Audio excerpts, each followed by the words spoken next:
So seventh question is, कर दे भाई start mister अर्श। Yes, sir. Seventh question है, find the point on x axis which is equidistant from 2, -5 and -2, 9।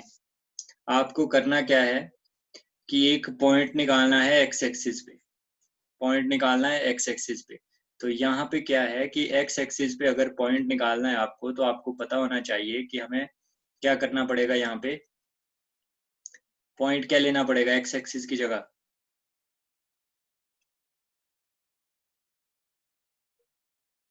मैंने बताया था आपको कि एक्स एक्सिस का मतलब है, अगर मैं यहाँ पे आपके लिए एक इस तरह कार्टेशियन प्लेन बनाऊं,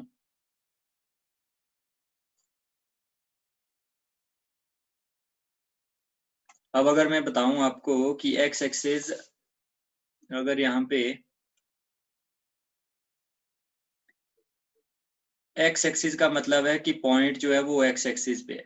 अब एक बात बताओ, एक्स तो यहाँ पे कुछ ना कुछ होगा, बट वाई क्या होगा, 0। तो मतलब पॉइंट क्या बनेगा, एक्स कॉमा 0। मतलब एक्स की कुछ ना कुछ वैल्यू होगी, हो सकता है ये इस साइड हो, फिर भी ये क्या होगा, एक्स कॉमा 0, क्योंकि एक्स की कुछ ना कुछ वैल्यू नेगेटिव में होगी और वाई क्या होगा, 0। तो मतलब जब भी एक्स एक्सिस लिखा है तो आपको क्या करना है, पॉइंट क्या बनेगा आपका,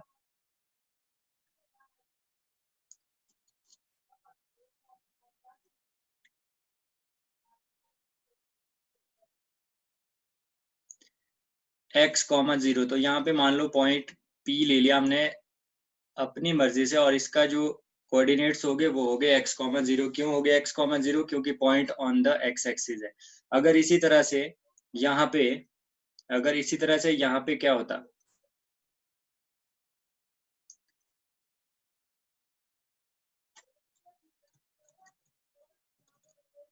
यहाँ पे अगर y एक्सिस होता, इसकी जगह अगर y एक्सिस होता, तो हम क्या करते, इसका मतलब था पॉइंट कहाँ था, y एक्सिस पे था। तो अगर y एक्सिस पे पॉइंट होता है तो x क्या बन जाता है, 0। और लिखने का तरीका क्या होता है, पहले हम x वाले को लिखते हैं फिर y वाले को लिखते हैं। तो यहाँ पे अगर पॉइंट y एक्सिस पे है तो इसका मतलब y तो ये वाला है, तो y तो कुछ ना कुछ वैल्यू होगी और x क्या हो जाएगा, 0। तो जब भी y एक्सिस लिखा होगा तो पॉइंट्स क्या बन जाएंगे आपके, 0, y। तो दोनों का याद रखना, अगर x एक्सिस लिखा है, अगर पॉइंट आपको निकालने के लिए बोला गया है एक्स एक्सिस पे, तो पॉइंट होगा एक्स कॉमा 0। और अगर वाई एक्सिस पे बोला है तो आपका पॉइंट होगा 0, वाई। समझ में आया ये?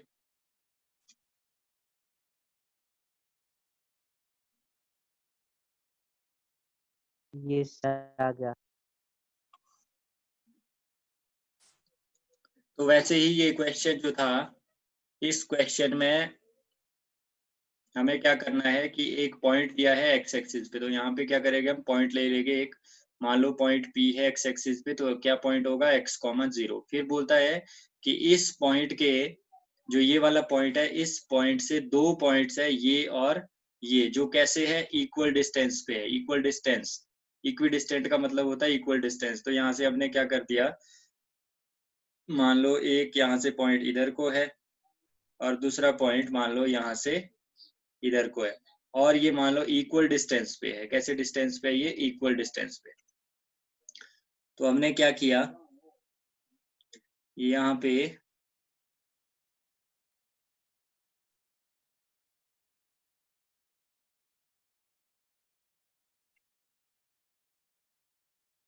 पॉइंट ले लेते हैं, ध्यान से देखना, इसको दोबारा करने की जरूरत नहीं होनी चाहिए। तो यहाँ पे ए पॉइंट है 2, -5 एंड बी मान लो पॉइंट है -2, 9। According to question, distance of P A is equal to distance of P B. ऐसा क्यों है, क्योंकि क्वेश्चन में बोला गया है जो ये दो पॉइंट है, ये और ये उस पॉइंट से जो एक्स एक्सिस पे है, एक्स एक्सिस पे कौन सा था, ये वाला, इससे ये इक्वल डिस्टेंस पे है।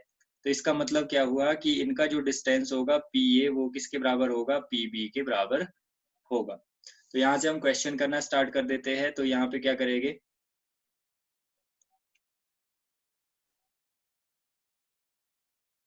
पी ए सबसे पहले निकालेंगे। तो पी ए हम कैसे निकालेंगे, डिस्टेंस निकालना बहुत सिंपल है। तो पी ए में हम क्या करेंगे, यहाँ से एक लाइन जो ये है पी और ए, तो हम x1 y1 x2 y2 ले लेते हैं। तो यहाँ पे मान लो हमने x1 y1 ये ले लिया, x2 y2 ये ले लिया, तो यहाँ से डिस्टेंस निकल जाएगा। तो डिस्टेंस निकाल देते हैं। डिस्टेंस फॉर्मूला क्या है आपका, under the root x2 minus x1। तो x2 यहाँ पे अगर ध्यान से देखें आप, तो x2 क्या है यहाँ पे, x2 है यहाँ पे x, तो यहाँ पे क्या लिखेंगे हम,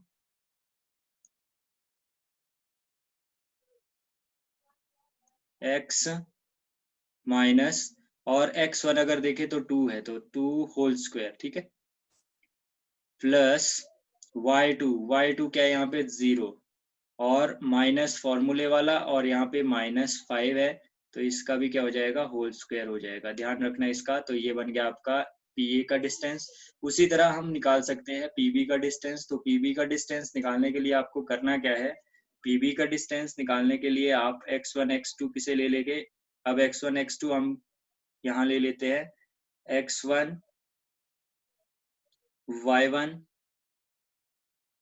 x2 y2 यही रखते हैं यहाँ पे। तो ये बन जाएगा x माइनस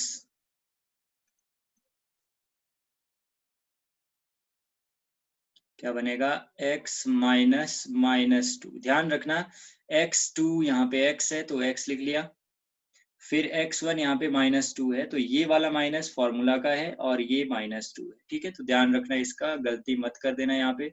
और यहाँ पे हम क्या लिखेंगे, whole square plus y2 minus y1 हमारे पास 0 है, -9 होल स्क्वायर।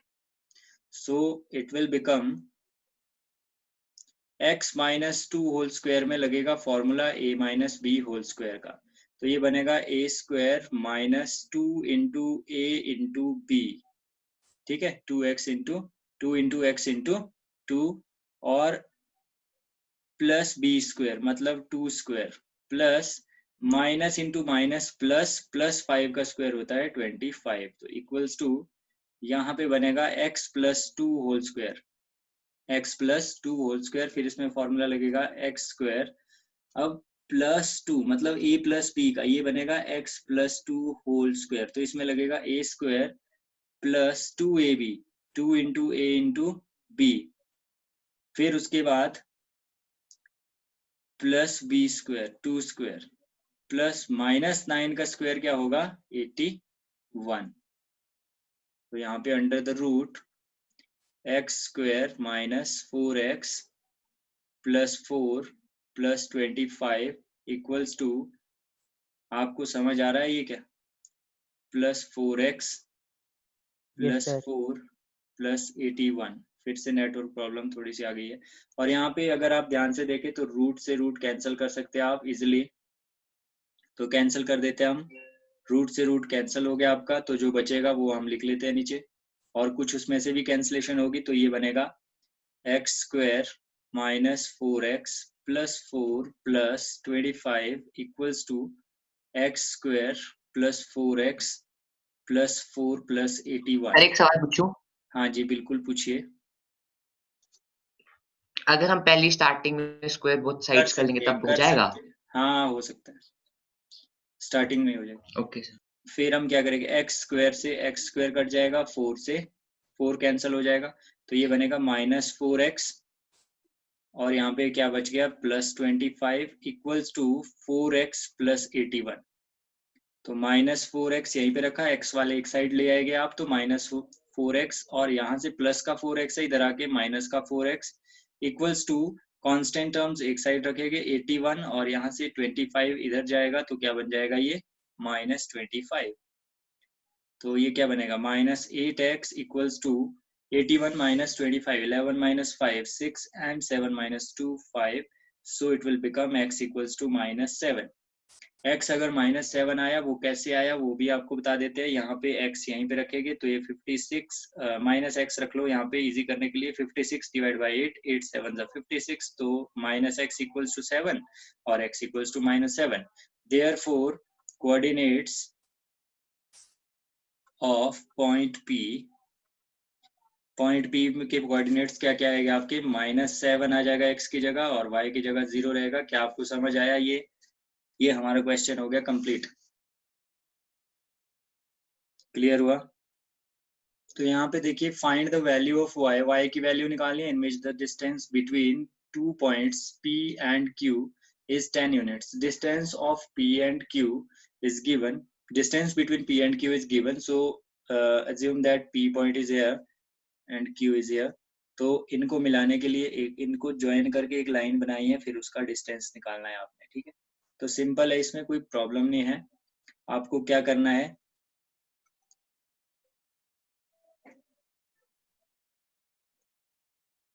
तो ये थोड़ा सा हम सीधा कर देते हैं यहाँ से। ये आ गया पॉइंट Q, ठीक है? P और Q के आपको कोऑर्डिनेट्स भी दिए हैं 2, -3, 2, -3 और दूसरा दिया है 10, y.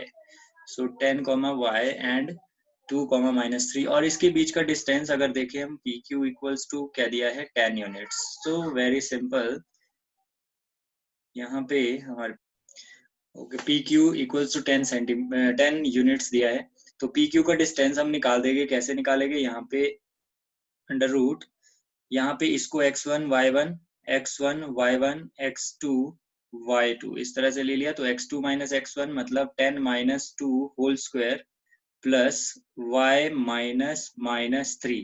ध्यान रखना माइनस का, गलती मत कर देना, इक्वल्स टू 10 दिया है। क्वेश्चन को ध्यान से जब पढ़ेंगे तो आपको पता लग जाएगा कि यहाँ पे distance between P and Q, distance between P and Q is 10 units. तो P और Q का डिस्टेंस निकाला, इक्वल टू 10 यूनिट्स कर दिया, यहाँ से y निकल आएगा।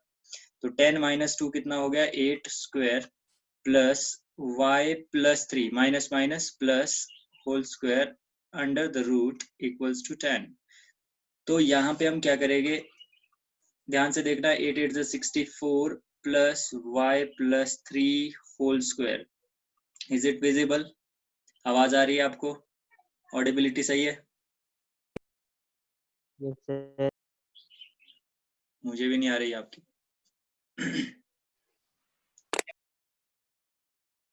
इक्वल्स टू 10, आवाज आ रही है मेरी? यस सर, आ रही है। ओके, बाकियों को?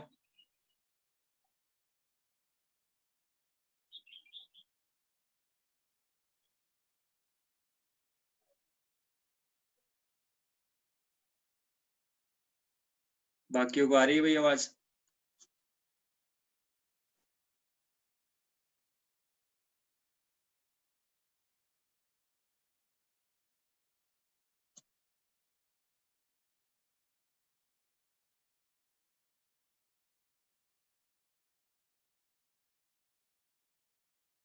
कोई कुछ नहीं बोल रहा भाई, चलो आगे करते हैं। अब हमें क्या करना है, यहाँ पे स्क्वायर रूट को कैंसिल करना है। स्क्वायर रूट को कैंसिल करने के लिए हम क्या करेंगे, squaring both sides, squaring both sides. तो दोनों साइड स्क्वायरिंग करेंगे, क्या बन जाएगा, 64 plus y plus 3 whole square equals to 10 square. तो क्या बनेगा यहाँ भी हम स्क्वायर करेंगे, स्क्वायर से स्क्वायर रूट कैंसिल हो जाएगा, तो क्या बनेगा 64 plus y plus 3 whole square equals to 100। 64 plus a plus b whole square, a square plus 2 into a into b plus b square equals to 100। तो 64 plus y square plus 6y plus 9 equals to 100. So it will become 73. 73 plus y square plus 6y equals to 100.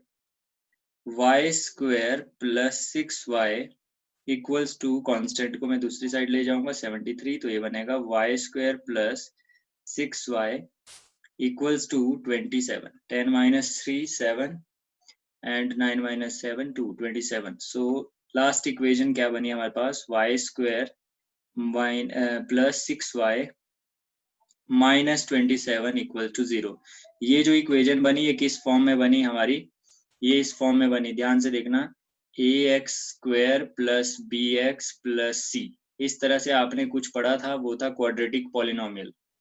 अब अगर quadratic polynomial को हम equal to 0 कर दे तो ये बन जाती है क्वाड्रेटिक इक्वेशन। तो ये जो इक्वेशन बनी है बिल्कुल उसी तरह की है, क्वाड्रेटिक इक्वेशन है, सिर्फ फर्क ये है कि यहाँ पे वेरिएबल में x की जगह क्या है, y है, बाकी सेम है।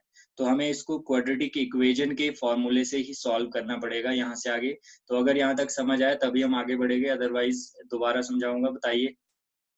आ गया सर। ये सर मेरे को आ गया। तो क्वाड्रेटिक इक्वेशन आपने किया है कि फर्स्ट टाइम कर रहे हो? फर्स्ट टाइम या फिर किया है पहले?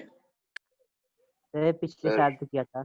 ओके तो यहाँ पे हम कुछ ऐसा मेथड करेंगे जो आपने किया होगा, अगर आपने चैप्टर नहीं किया फिर भी आपको समझ आ जाएगा। हम करेंगे फैक्टराइजेशन मेथड से, क्योंकि फैक्टराइज को क्वाड्रेटिक इक्वेशन को सॉल्व करने के 3 मेथड है।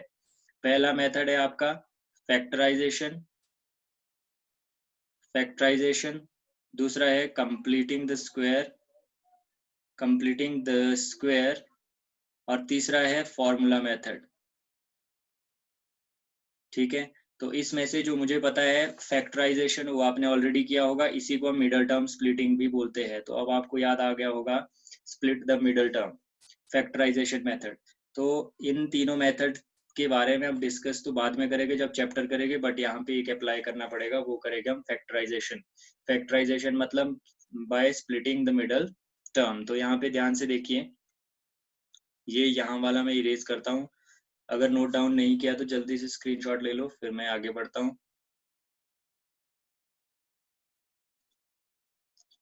ओके सो यहाँ से ये इरेज करते हैं।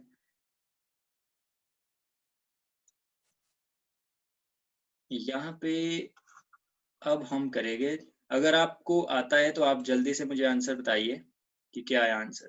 देखो y² प्लस सर 6y इसकी y की हेलो सर 7 इक्वल्स टू 0। देखो यहाँ पे सर हाँ जी सर y की वैल्यू आई 3 और -9। 3 एंड -9, तो दोनों आपको 9 एक्सेप्ट करनी पड़ेगी। Yes sir. ठीक है, और देखो यहाँ पे हमने कैसे किया, अगर किसी को समझ नहीं आया तो यहाँ पे देख लीजिए कि यहाँ पे 6 को हमने इस तरह से लिखना है कि इसको अगर प्लस माइनस करे तो हमारे पास क्या आना चाहिए, 27 6 ही आना चाहिए, और अगर मल्टीप्लाई करे तो 27 आए। तो बहुत सिंपल है, आपको क्या करना है, यहाँ पे 27 के आपको फैक्टर्स निकाल देने हैं। तो 3 9 3 3 3 1, तो 3 3 9 एंड 3, तो 9 -3 अगर करेंगे तो 6 बन जाएगा। तो हमारे पास यहाँ से हो गया y² plus 9 - 3y -27 equals to 0। सो y² प्लस 9y -3y, मैंने ब्रैकेट यहाँ पे खोल दिया, -27 इक्वल टू 0। तो यहाँ से हम क्या करेंगे, अब इन दो में से हम कॉमन ले लेंगे y को, तो y प्लस 9 हो जाएगा। और यहाँ से इन दोनों में से हम माइनस भी कॉमन लेंगे, 3 भी कॉमन लेंगे, तो y प्लस 9, क्योंकि माइनस तो हमने कॉमन ले लिया है तो यहाँ पे प्लस बचेगा इक्वल्स टू 0। तो यहाँ पे कॉमन क्या है, y प्लस 9, ये एक बार लिखा जाएगा। फिर कौन सा लिखा जाएगा, y -3, ये आपने ऑलरेडी ऐसे मेथड किए हैं। तो यहाँ से क्या करते थे हम, either y plus 9 equal to 0 और y -3 इक्वल टू 0। तो y आ जाएगा -9 और y आ जाएगा +3। तो पॉइंट क्या बनेगा, y की वैल्यू दोनों लेनी पड़ेगी, y की वैल्यू क्या होगी, -9 एंड 3। तो ये आपका आंसर होगा, इसमें y की वैल्यू निकालने को बोली थी। आपको समझ आया कि नहीं आया?